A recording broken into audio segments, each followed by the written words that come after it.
Alors, je m'appelle Sabrina Plessis et j'ai grandi au bord du circuit sur la ligne droite des Hunaudières.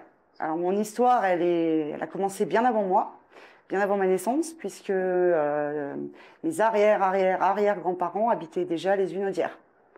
Donc, le petit hameau des Hunaudières, qui a connu les premiers circuits de la Sarthe, avant les 24 heures du Mans, puis les premières courses des 24 heures du Mans. Alors aujourd'hui, pour moi, j'ai grandi sur cette ligne droite des Hunaudières. Du coup, j'y passais toutes les 24 heures. C'est un rapport particulier parce que c'est vraiment un rapport familial.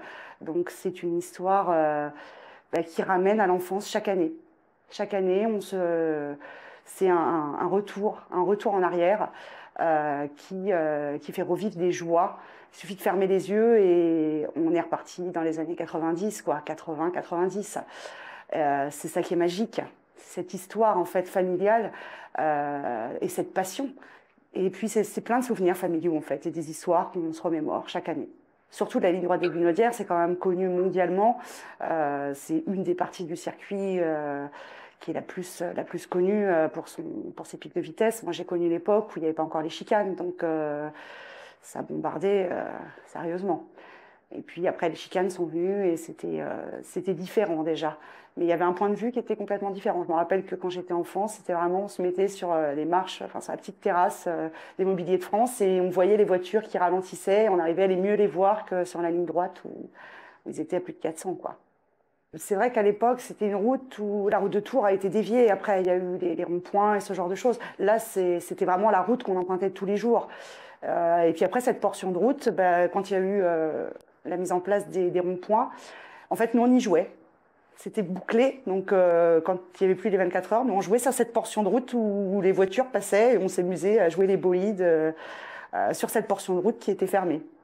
Je crois que le meilleur souvenir, c'était vraiment chaque année de retrouver les commissaires. C'était une ambiance particulière, cette ambiance en fait familiale et conviviale. Euh, et puis, euh, les grands exploits qu'il y a pu y avoir, ce genre de choses. C'est vrai que ça reste ancré.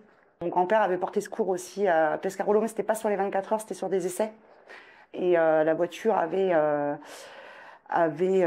percuté, non, c'était enflammé et mon grand-père avait essayé de sortir Monsieur Pescarolo, qui avait sauté dans la petite rivière pour échapper aux flammes de sa voiture. Les repas de famille, forcément, il y a des histoires, puis des histoires tragiques en général, c'est ce qui marque le plus. Alors le plus mauvais souvenir, c'est quelque chose que je n'ai pas vécu puisque je n'étais pas née, mais qu'on m'a raconté, que mon grand-père notamment on parlait très régulièrement. C'est un accident qui a eu lieu en 67, un pilote qui a eu un accident sur cette ligne droite des Hunaudières et que la voiture est venue s'encastrer et s'enflammer dans le cerisier qui était sur la propriété de mes grands-parents. Donc malheureusement, le pilote est décédé, bien sûr, et ça a été un événement qui a été marquant pour mes grands-parents et pour ma mère aussi, notamment. En plus, il y avait des fans qui venaient essayer de récupérer un petit bout de la carrosserie, enfin ce genre de choses. C'était assez glauque en fait. C'était vraiment une image négative. Cette passion sera toujours là. Après, c'est différent, ça change en fait, mais ça a déjà changé. Moi, mes grands-parents ont disparu, donc forcément, c'est plus la même ambiance aujourd'hui qu'il y avait il y a 20 ans. Mais les choses évoluent et il faut accepter que les choses évoluent, même s'il y a des choses qui se perdent et on trouve moins maintenant. Ce qui me gêne un petit peu dans l'ambiance actuelle, c'est cette convivialité, cet esprit un peu familial de la course qui évolue pas forcément dans le bon sens selon moi. Et après, j'espère que cette passion, mes enfants sont passionnés également des 24 heures, hein, la passion familiale continue et j'espère qu'elle continuera encore longtemps.